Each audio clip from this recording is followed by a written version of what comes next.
ได้ดอกนี่พอดีงามเลยเนี่ยพอดีงามดอกเนี่ย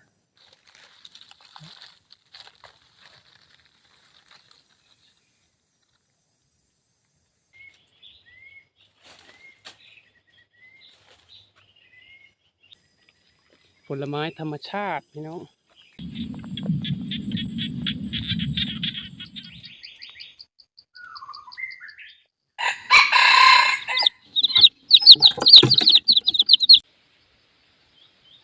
สบายดีสบายดีพ่อแม่พี่น้องสบายดีFCทั้งหลายเนาะFCทั้งลาวทั้งไทยทั้งต่างประเทศพร้อมวันนี้บ่าวคอนกะพาพี่น้องมาอยู่ป่าอยู่ดงคือเก้าพี่น้องเอ้ยนี่เด้อยู่ป่าอยู่ดงเดี๋ยวนี้กะมันตกอยู่ในฤดูฝนเลยเนาะพี่น้องฝนตกกะหลายเทื่ออยู่พี่น้องเอ้ยฝนก็ดีอยู่ตกมื้ออาทิตย์หนึ่งบางเทื่อก็ตกอยู่2เทื่อ3เทื่อก็มีเดี๋ยวนี้ก็เฮ็ดดินเฮ็ดอันห่มก่อเฮ็ดอันห่มยางก็ออกพี่น้องเอ้ยมื้อนี้บ่าวคอนสิพาไปหาเฮ็ดเนาะหาเฮ็ดอยู่ห่มก่อพี่น้องนี่ต้นมะกอกนะต้นมะกอกก็เนืองๆนั่นแหละนี่มาฮอดบอนมันพี่น้องเอ้ยมาฮอดบอนหาเฮ็ดออกเลยจังได้อันฮัลโหลโปรข้าว มาหาเฮ็ดกันเนาะพี่น้องเนาะไปหากันเลยพี่น้องคนยังบ่ได้มาหา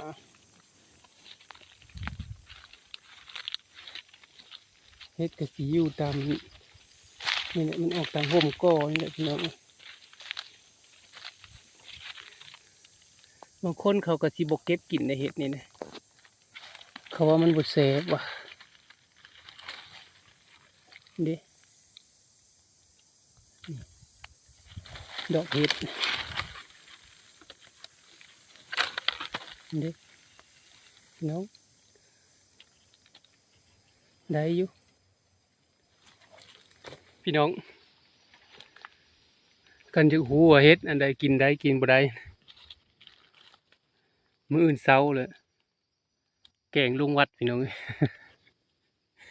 แกงลุงวัดขั้นตอนแรงมากเลยบ่ได้ยินเสียงโป่งเลย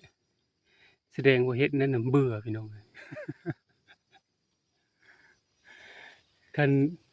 คันได้ยินเสียงโป่งก็แสดงว่าเฮ็ดนั้นกินได้พี่น้อง ได้ดอกนี่พอดีงามเลยเนี่ย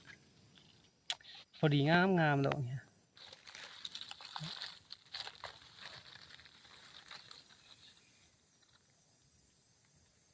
งามคักดอกนี่อย่าไปเฮ็ดเลยพี่น้องเด้อยันบาปเลย แม้แต่เว้านี่ก็ยังสิบาปเลยนี่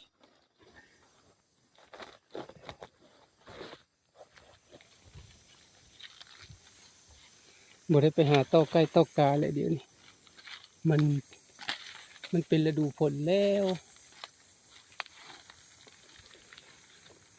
เวียกหลายเวียกก็มีหลายพี่น้องก็เลยบ่ได้ไปตัวนี้เน่าจังพี่น้องเอ้ยนะคือสิบ่เป็นกินแล้วมันเน่าเลยเนาะเบิ่งดอกนี้ก็เด้อพี่น้องเด้อสิเน่ากันบ่ดอกนี้ก็เน่านะ มาบ่ทันเฮ็ดเลยมีแต่เฮ็ดดอกเน่า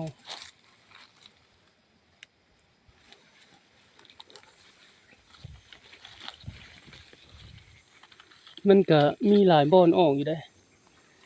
นี่ตรงนี้ก็ตอนนี้เนี่ยมีแต่เฮ็ดอันนี้ออกอีกต่อไปนี่สิเป็นเฮ็ดละโงกเฮ็ดละโงกดอกใหญ่พี่น้องดอกใหญ่ดอกขาวเบิดดอกขาวแล้วก็สิต่อดอกแบบสีแดงๆ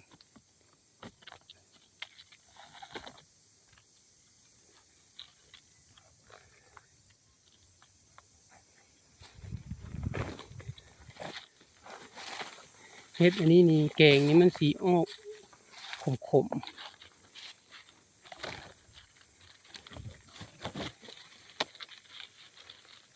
โอ้ยมันมันจะเข้าเลยดอกนะ นี่ดอกอ่อนๆมันดอกอ่อนมันคือแห้วอะ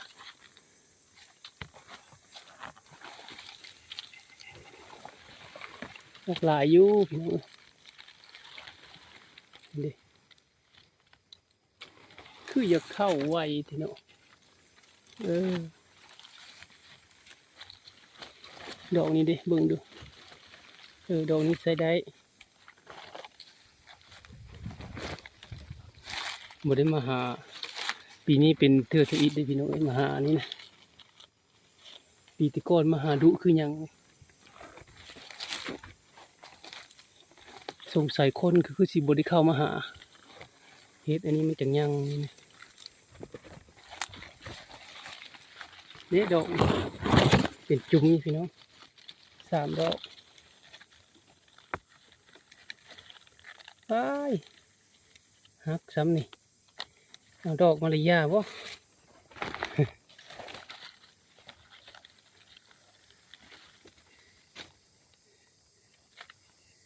บ้านบ่คนละเอิ้นเฮ็ดเพิ่งอันนี้เฮ็ดเพิ่งหวายทางอื่นเลยเขาสิเอิ้นว่าเฮ็ดหยังก็บ่ฮู้เนาะ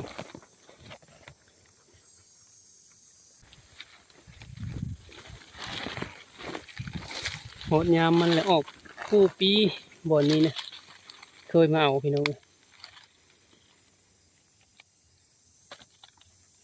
นี่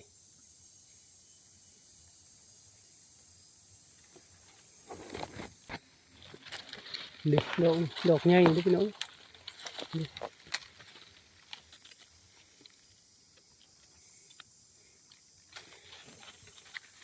เนี่ยนี่แหละพี่น้องเอ้ยใช้ชีวิตแบบบ้านๆหากินตามดงตามป่าบ่ได้หาตามตลาดตะลีดอกน้อยเทื่อดอกสิไปตลาดนะพี่น้อง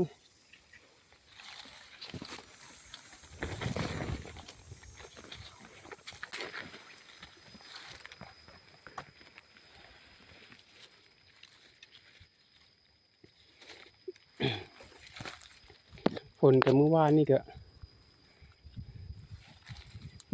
ตกตอนเที่ยงพี่น้องดอกไม้ป่าพี่น้องงามดอกเข็ม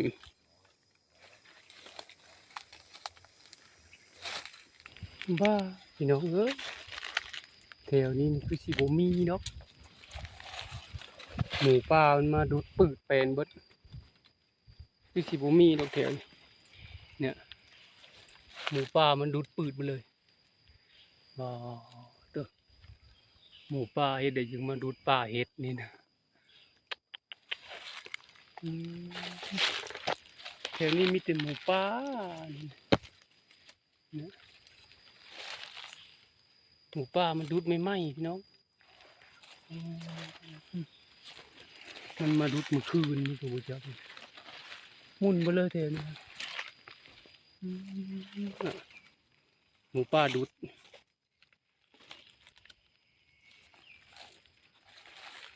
มันมาอยู่นี่แต่เฮิงปานใดนี่เนาะ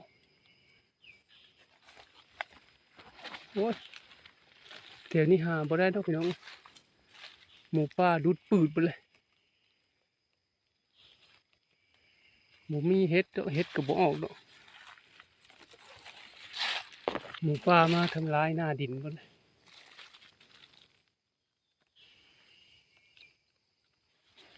ก็ทุกนะมันดุดสงสัยดุดมันคืนนี่พี่น้องเนี่ยหมูป่านี่นะจักสิแม่นจักโตแล้วเบิ่งท่ามันดุดนี่คือสิประมาณวัง4-5 โตพู้นแหล้วนี่เดี๋ยวนี้นะโอ้ตะอุ๊ยไปหาบ้างใหม่ดีกว่าหมูป่าทำลายหมดเลย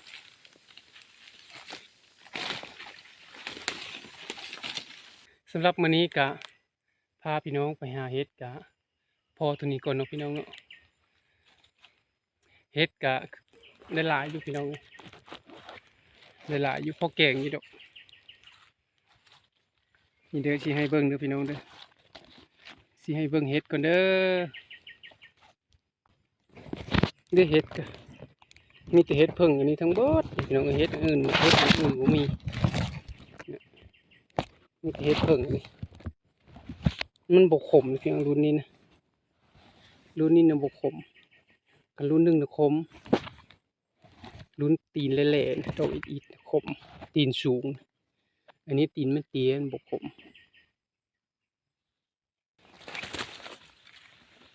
นี่พี่น้องต้นมะไฟตัวนี้ต่ำดีขนาดว้าวเด้อนะต่ำๆอยู่พี่น้องนะสุกแล้วนะสุกแดงสลานอยู่ว้าวเด้อสุกเลย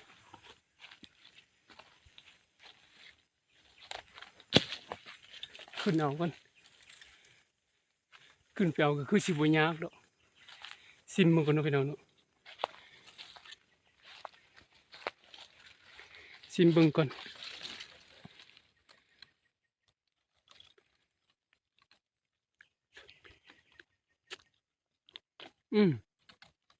หวานพี่น้องหวานหวานหวานขึ้นเอาก่อน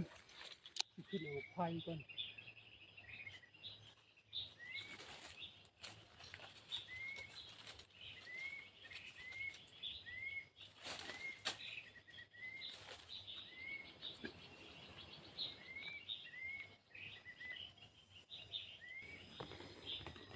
ของป้าพี่น้องบ่มีผู้ใดหายดอกคันเอากะงามพี่น้องเอ้ยนะยอดย่างๆนี่น่ะคือของขายนี่เอาก่อนบ่ได้อุ๊ย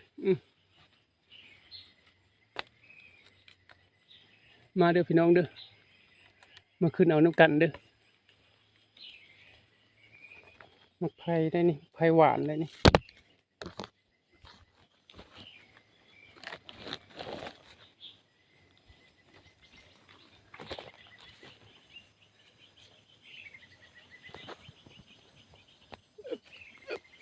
มันสิอยู่เดียวโพดพี่น้องเอากะนะพี่น้องเคยกินอยู่บ่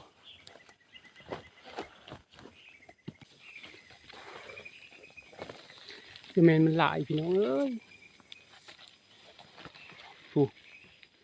ความงามของมันผลไม้ธรรมชาติพี่น้องผลไม้ป่าผลไม้ในป่าโอ้ยเอาในใดดิ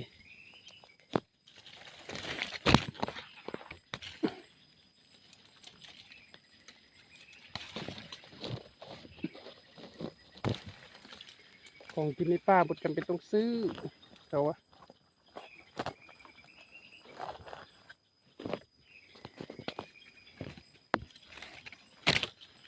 เอาเปิดไฟเห็นอย่างวะ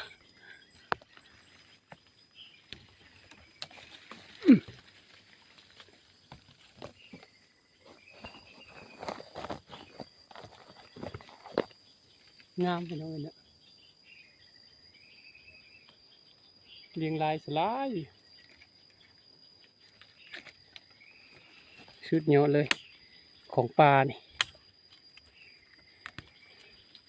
เอาแม่มันสะใจรถ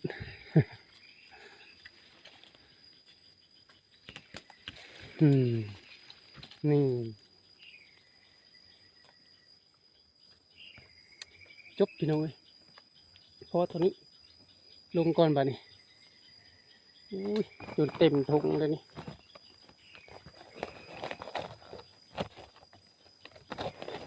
เอาลายเอาไว้ไปกินเพื่อหน้านะบัดมาเถอะนะขึ้นมาเอาไหม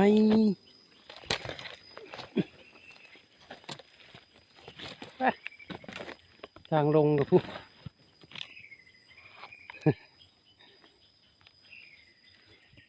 สุดท้ายก็ขอขอบใจหลายๆพี่น้องที่เข้ามารับชมตั้งแต่ต้นจนจบ